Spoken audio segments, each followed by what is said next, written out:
Dövlətdə olmasa da o İslam qanunları, deyək ki, demokratik dünyavi qanunlar. Lakin o qanunlar sən öz qəlbində yaşamalısan. O şəriət, sən İslamı sən özündə yaşamalısan, ailəndə yaşatmalısan, gündəlik həyatında qardaşım göstərməlisən. Başa düşdün, burada problem yoxdur. Madəm demokratik ölkədə yaşayırsan, mən də qardaş İslamı yaşayıram, heç kəs mənə mane ola bilməz. Mən qarışmıram ki, sən həyat tərzimizə. Siz də qarışmayın, qardaş. Bugün əgər mən övladıma hicab taxdırıramsa, əgər bunu mən məktəbə hicabla göndərirəmsə, qardaş, bu mənim həyat tərzimdir. Necə ki, onlar bəziləri öz övladlarının qızları necə göndərirlər məktəbə? Vallahi adam baxan utanır. Elə bir bar diskoteka qızıdır. Elə qısa ətəkdə göndərirlər məktəblərə. Elə bir formada. Mən qarşıram sənin ailəvə. Deyirəm, bu nə vitvasonda uşağı belə məktəbə göndərirsən. Və o danışan bəzi jurnalistlər var, bəzi insanlar çıxıb indi ortaya bu məsələni qaldırıblar. Biz qarışmırıq da sizin həyat tərzidir, düzdür. Siz nəsə tələb eləmirik ki. Siz də tələb eləməyin də. Bu mənim həyatımdır, bu mənim həyat tərzimdir. Uşaq deyir ki, mən qardaş evdə yaşamaq istəmirəm. Mən dostumun, qonşunun oğlu ilə qalmaq istəyirəm. Kimsə qarşı bilər, qardaş, sən neyini, sənin uşağın, qonşun uşağı ilə yatmaq istəyir də, sənin evində niyə qalır ki? Sən neyinsən, sən məcbur edirsən ki, evimdə yatacaqsan. Ona qadağan edirsən ki, filan kəsi uşağını oturdurma. Deyir, demir. Onda mən deyim ki, uşağın haqları tapdalandı. Sən uşağının haqlarını qoyursan, dostu ilə, yoldaşı ilə, rəfiqəsi ilə oturdurmağa qoymursan. Demokratik ölkədə müasirlik kim nəsə oturdursun da? Məcbur edirsən sən, niyə? Çünki sənin yaşam tərzin var. Deyirsən ki, bu mənim həyat tərzimə, yaşam tərzimə müxalif. Burada söhbət məcburiyyət verir. Mən də müsəlmanam, İslam dini yaşayıram. İslam qanununa yaşadığıma görə və mən də bəli öz övladımın, qız uşağı məsələn, ona mən müəyyən vaxtı gələndən sonra mən ona hicab taxdıram. Adın məcburiyyət qoyursan qoy, nə adın qoyursan qoy. Bu mənim həyat tərzim. Mən belə yaşayıramsa, övladım da belə yaşayacaq.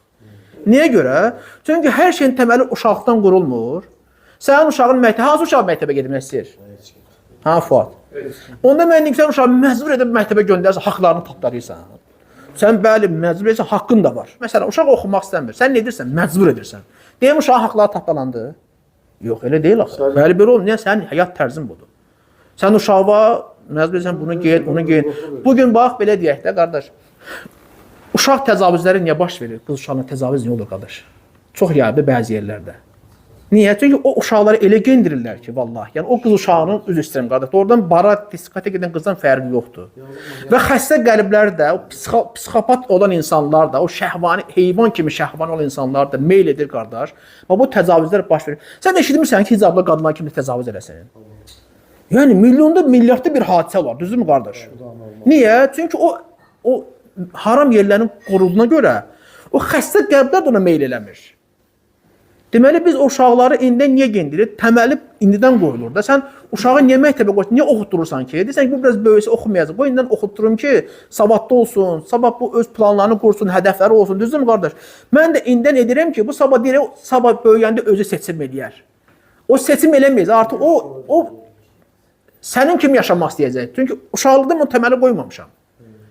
Dedik ki, uşaqdan təməli qoyursan, bu yaxşı tərbiyələnsin, yaxşı dərslərdə oxusun, düzüm dərslərini oxusun, seçirsən filan kurs, filan müəllim, ya niyə? Sabah böyüyəndə bu belə oxumasa, belə biganə qalsan sən uşağın təhsili ilə, tərbiyəsi ilə, o böyüyəndə nə olacaq, qardaş? Sən elə bilsən, bu çatacaq 18 yaşına, mən indi filan kəs olmaq istəyirəm. Bu zaten oxumayıb da, bu gedib ya fəhli olacaq, ya taksi şoförü olacaq, ya usta olacaq, kimsə olacaq, düzdürmü, qardaş? Amma sən məcbur edəcəksən ki, oxusun, oxu, kursa qoyursan, məktəbdən çıxır, qardaş, yatmamış, kursa, 6-ya kimi uşaq kursadır. Belə deyir, niyə məcbur edirsən, qoy da yaşasın, yatsın da.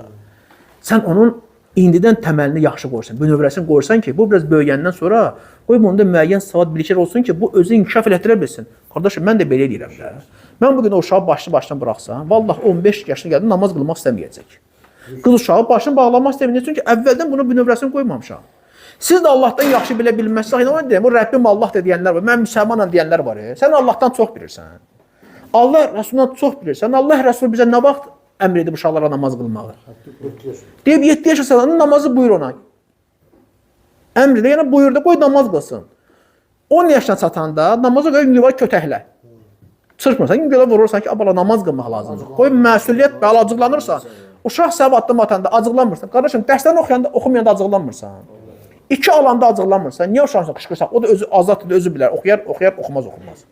Bu da belədir, bu da mənim dinimdir, mən müsəlmanam, qardaşım. Bu namazdan biganə qalanda, oruç tutmağa biganə qalanda, mənim acıqlanmağa bir ata olaraq haqqım var yoxsa yoxdur. Bu haqqı heç kəs məndən ala bilməz, qardaş. Bu mənim həyat tərzimdir.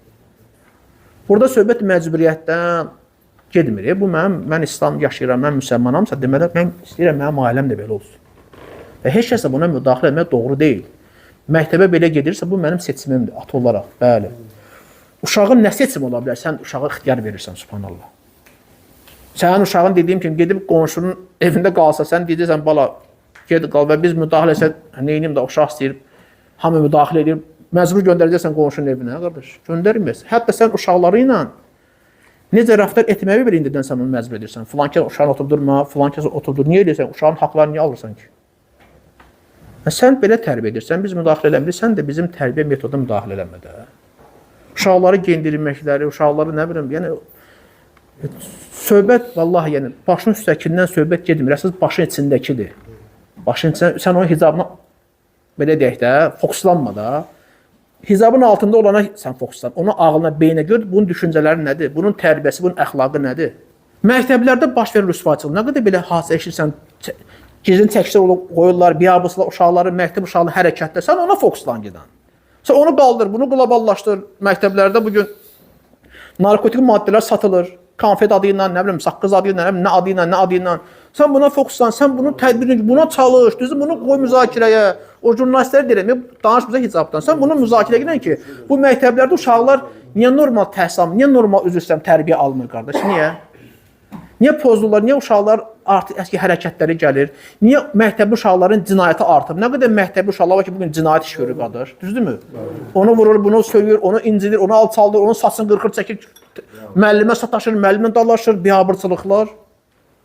Hə, qardaş? Sən buna fokuslanmalı deyilsən, bunu müzakirə etməli deyilsənmi? Bunu burax müzakirəyə. Biz də ikili hamımıza deyək ki, Allah razı olsun, biz də sizdən bərabərik bu şeydə. Amma sən nəyə fokuslanmırsan?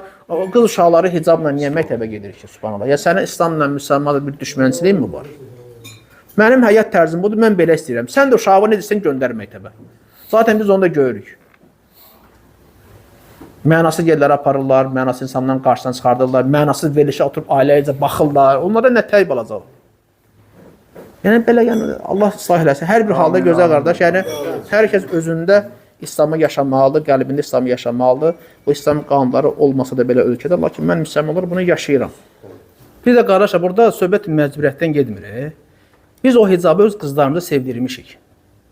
Bunlar elə bilirlər ki, bəzi jurnalistlər danışırlar ki, qadınlarına hicab, niqab taxtırıb məcbur edirlər, uşaqlara hicab taxıb məcbur edir. Biz hansı vaxt yaşayırıq, qardaş, hansı zamanda yaşayırıq, qardaş? Hansı qadına sən bugün məcbur edə bilərsən ki, hicab tax. Bugün nə qədər evdə kişilər var ki, qadınla namaz qılmağı öyrədə bilmir. Nə mənada? Deyir, namazı qadın qılmır. Yəni, döymür, söymür, məcbur eləmir. Qadın deyir, qılmıram. Amma yenə yaşayırlar. Onu da misal gətir də. Nə qədər ailələr var ki, ya kişi namaz qılmır, ya qadın namaz qılmır. Və ailə təbii ki, orada olan yəni, ibadət əhli əziyyət çəkir ki, məsələn, yoldaşı namaz qılmır. Məcbur edirmi namaz qılmağını? Elə bir ailə tanıyırsan ki, qadın desin ki, ərim məni məcbur edir, mən namaz qılıram. Və ya qadın desin ki, ərim məcbur edib hicab taxıram. Vallahi gəlsinlər soruşsunlar bizim qadınlarımızdan, qızlarımızdan. Onlar deyəcəklər ki, biz bunu sevib edirik. Çünki biz bunu onlara sevdirmişik. Bu bizim dinimizdir. Biz uşaqlıqdan öz övladlarımıza bunu öyrətmişik. Bugün övladlarımız, istər oğlan uşaqlar, istər qızlarımız, qardaş bizi namaza qaldırırlar. Bunlar bu məsələləri danışmır. Elə bilirlər ki, məcbur eləmişik o qızı. Sən gəl soruş. O ailələrə bir gün get, birinin qapısını döy.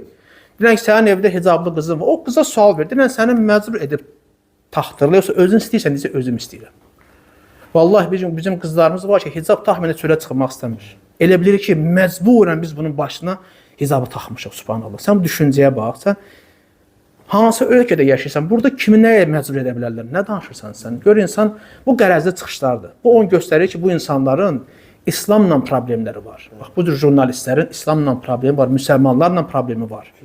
Sən hansı ailələrdə problem var, qlobal, get onlara araşdır, get onların müalicəyə gəl, o problemi, o xəstəlikləri müalicə etsən, bunların hicabına niyə qarşırsan ki? Hansı uşağı məcbur etmişik? Bizim hicab taxan bütün qızlarımız, az yaşlı qızlarımız və yaxud da ki, həddliğə çatan ondan yuxarı hamısı vallahi sevərək edirlər. Namaz qılıb edirlər. Yəni, mən elə bir ailədə qız uşağı tanımıram ki, o namaz qılmaz, amma atası hicaba məcbur etsin.